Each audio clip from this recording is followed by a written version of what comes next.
Luego de una lesión sufrida en 2016 y tras ser sometido a 9 operaciones para reparar el daño en su rodilla, el futbolista juvenil Darío Scuderi decidió poner fin a su carrera futbolística apenas a los 21 años de edad.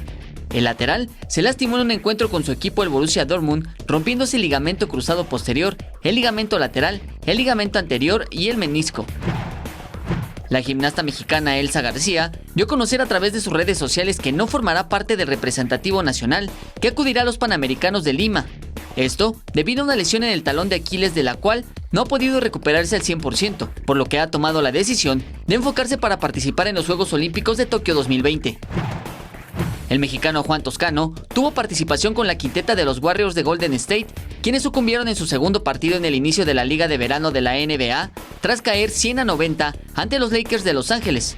Toscano marcó durante su participación un total de 6 puntos, ganó un rebote y no dio asistencias. La dupla mexicana de voleibol playero, conformada por Lombardo Ontiveros y Juan Virgen, quedó eliminada del Mundial de Voleibol que se celebra en Hamburgo.